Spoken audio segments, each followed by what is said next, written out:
तुम्हाला आणि आपल्याला महाराष्ट्राच्या दुर्दैवी घटनेचं साक्षीदार व्हावं लागतं आहे. यापेक्षा वेगळं माणसाच्या मनाला वेदना देणारं दुःख हे तुम्ही आम्ही कधीही अनुभवलेलं नाही. ज्या जगाला एक प्रश्न पडलेला आहे, या महाराष्ट्राच्या भूमीमध्ये जी जी जागतिक कीर्तीची प्रतिभावान माणसं या ठिकाणी येतात, त्या साऱ्यांना एका गोष्टीचं कौतुक या ठिकाणी वाटतं की या राज्यामध्ये कुठेही जा, कुठल्याही चौकात जा, तुम्हाला शिवाजी चौक मिळेल, शिवरायांच्या नावाने क्रीडांगण मिळेल, विद्यालय महाविद्यालय सापडतील, वाचनालय मिळतील, व्यापारी संकुलाचे मोठमोठे संकुल आपल्याला या ठिकाणी आढळतील. 400 वर्ष या राजाला होऊन गेली तरी या महाराष्ट्राच्या आणि या देशाच्या मातीमध्ये हा माणूस इतका मिसळलेला कस काय आहे, इतका तुमच्या आमच्या रक्तामध्ये भिनलेला का आहे, याचं कोडं जगाला आजही सुटत नाही. एक साधा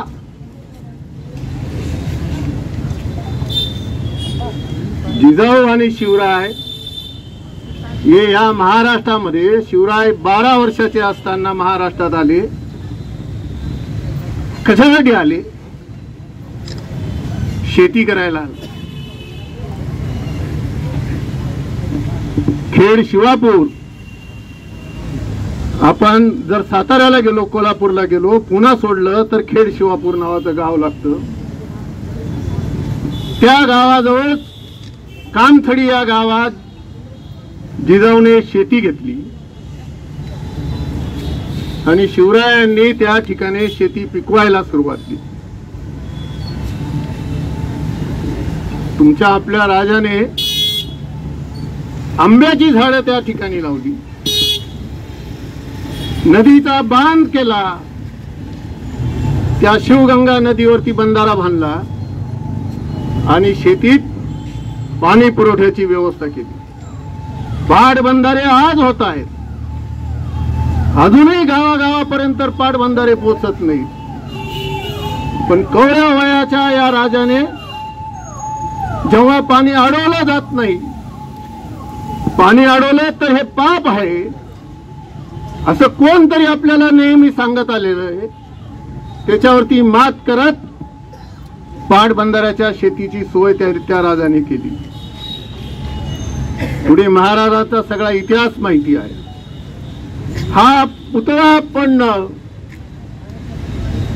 ही लहानशी गोष्ट अजिबात नाही. अनेकांनी वक्तव्य केलं असेल, मी त्याची पुनरावृत्ती करत नाही, पण हा पडला नाही तर हा एका विचाराने जाणीवपूर्वक जाणून बोजून पाडलेला आहे. या महाराष्ट्रातल्या, या देशातल्या, या जगातल्या एक सामान्य माणूस प्रतिभावान होतो, कीर्तिवंत होतो, आपल्या आगळ्या वेगळ्या विचाराने आणि शौर्याने, पराक्रमाने सगळ्या स्थानिकांची बुजरवट बाळगून या देशातल्या महासत्तांना ललकारी पुकारतो. त्या राजाचं गेली अनेक वर्षापासून ही कोण माणसं आहेत, ही कोण लोक आहेत की जी सातत्याने जाणीवपूर्वक या राजाच्या बद्दल कुठल्या ना कुठल्या माध्यमातून वेगळ्या पद्धतीने या ठिकाणी लिहित असतात. आम्हाला बोलायचं नव्हतं, मी कधी अशा प्रकारचे वक्तव्य या ठिकाणी करत नाही, पण कोण आपटे आणि त्यावर प्रतिक्रिया देणारा कोण सहस्रबुद्ध आहे? तुम्ही काय लिहितात? अरे राजाच्या डोक्यावरची खून दाखवायची मजाल तुमची कशी झाली? आजपर्यंत या देशातल्या कुठल्याही चित्रकाराने, कुठल्याही शिल्पकाराने जे कृत्य या ठिकाणी केलं नाही ते दाखवलं. काय सांगतात ही खून? तुम्ही म्हणतात वा काय डिटेलिंग. हा वारसा आम्हाला गुरुजनांकडून मिळाला. अरे कोण गुरुजी? कोण तुम्हाला शिकवतात? ह्यात राजाचं आपण पाहिलं ना, कोणतरी भारतात येतो आणि तो लिहितो शिवाजी कोणाचा मुलगा, हु इज अ बायोलॉजिकल फादर.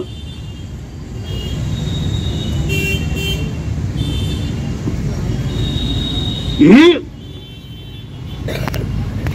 राजाचे गुरु कोण? आणि तलवारीने पराक्रमाने मिळवलेले राज्य झोळीत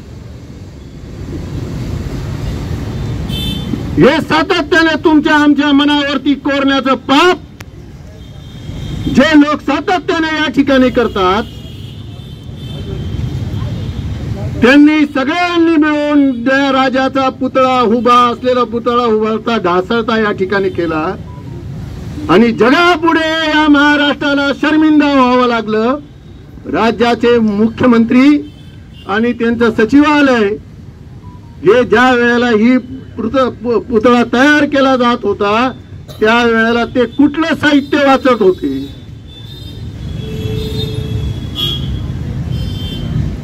कोणची ती तलवार होती की जी शिवरायांच्या मस्तकावरती लावली?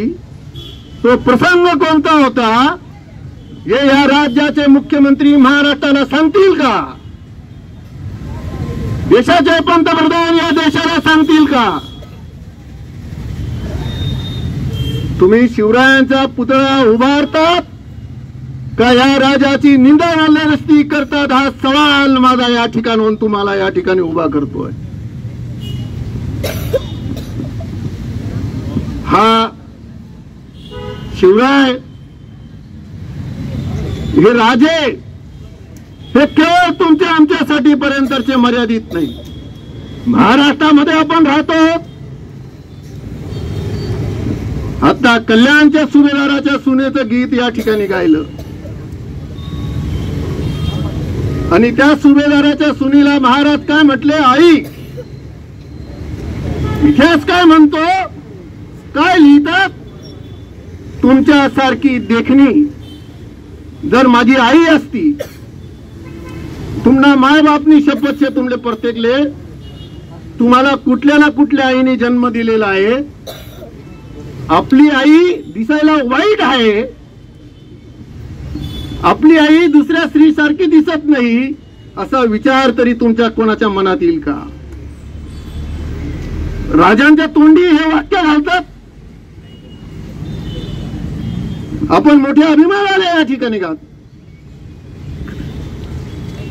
अख्खा इतिहास धुंडाळला गेला पण त्या ठिकाणी कल्याणची सुभेदाराची सून नव्हती. पण राजे जिजाऊ ज्या वेळेला राज्य करायला आले, गावच्या बाबाजी पाटलाच्या गुजराने रांझ्याच्या पाटलाने एक पोरगी तरणी बांड पोरगी शेतकऱ्याची नेली. क्रूर कर्म तिच्या अशी केल्यानंतर ज्या वेळेला त्या मुलीने आत्महत्या केली, जीवन संपवलं, ही बातमी ज्या वेळेला राजांना कळाली त्यावेळेला त्या बाबाजी पाटलाच्या मुसक्या आवळल्या, त्याला भांडून घेऊन आले आणि हात पाय कलम करून त्या ठिकाणी शिक्षा केली. आई बहिणीचा अब्रू वृक्षणाचं रक्षण करणारा हा राजा होता. छत्रपती शिवाजी महाराज की जय. दक्षिण दिग्विजयानंतर परत येत असताना यल्लम्मा देसाईच्या विरुद्ध लढाई झाली. त्या रणरागिणीने 21 दिवस किल्ला जिंकू दिला नाही. महाराजांचे सेनापती होते सकुजी गायकवाड. इतके दिवस लढल्यानंतर ही शरणागती येत नाही. शेवटी तो किल्ला पडला. सखुजी गायकवाडांनी किल्ला घेतला आणि त्या यल्लाम्मा देसाईच्या विरुद्ध, ज्यांना सावित्रीबाई म्हणून म्हटलं गेलं महाराजांनी, नंतर तिच्यावरती क्रूर कर्म केलं. किल्ला जिंकल्यानंतर ज्या वेळेला महाराजांना ही बातमी समजली, त्याचे डोळे काढले. आयुष्यभर तुरुंगात डांबलं. ज्यांनी किल्ला जिंकून दिला, ज्यांनी राज्य जिंकून दिलं, ज्यांनी सत्तेमध्ये एक मानाचा मानबिंदू या ठिकाणी मिळवून दिला, आपल्या ठिकाणी आपण आज म्हणूया, सत्ता जर मिळवायची असेल तर त्या सत्तेसाठी आज गड किल्ल्याची गरज नाही, तर आज आमदार खासदाराची गरज लागते. जे निवडून येतात, जे दुष्कर्म करतात, तरी पाठीशी घातलं जातं का? केवळ ते आपल्या सोबत आहेत, आपल्या पक्षाचे आहेत म्हणून? तुम्हाला लाज कशी वाटत नाही की एक 3 वर्षाची चिमुरडी म्हणते की मला मुंग्या होता, आई मला मुंग्या आले, तुम्ही त्यांना संरक्षण देता? हे शिवरायाचं राज्य आहे का? ही विचारसरणी कोणाची आहे? अरे ज्या शिवरायाने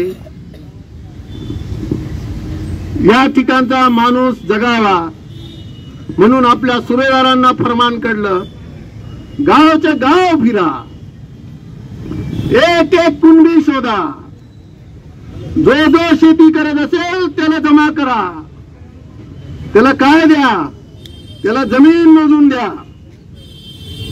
कारण सत्ता आणि संपत्तीच्या या ठिकाणी जागीरदारांमध्ये फक्त झेंडे बदलायचे, दांडा त्याचाच राहायचा. वरती कोणाचं राज्य आहे हे जनतेला कळत नव्हतं, खाली कोण राज्य करतं एवढंच माहिती होतं. हे त्या सुभेदाराला हा राजा म्हणतो की जमा कर, ज्याच्याजवळ आऊत नसेल त्याला आऊत दे, ज्याच्याजवळ बैल नसेल त्याला बैल जोडी दे, ज्याच्याजवळ धान्य नसेल त्याला धान्य द्या, शेती करायला लावा. म्हणून महात्मा फुलेंनी म्हटलं की ज्याने कुळ बसवले, गाव बसवले, जो कसणाऱ्यांच्या बाजूने उभा राहिला, म्हणून आम्हाला कुळ कसणाऱ्यांना, शेती करणाऱ्यांना हा अभिमान आहे की हा कुळवाडी कुलभूषण छत्रपती शिवाजी या राजाने दिलं. राजा दुसरा फरमान काढतो आणि म्हणतो की जे तुम्ही पैसे दिलेले असतील ते व्याजाने वसूल करू नका, जे ते देतील हळूहळू घ्या आणि मुद्दलात घ्या. अरे 0% व्याज दराने कर्ज पुरवठा करणारा जगातला हा पहिला राजा.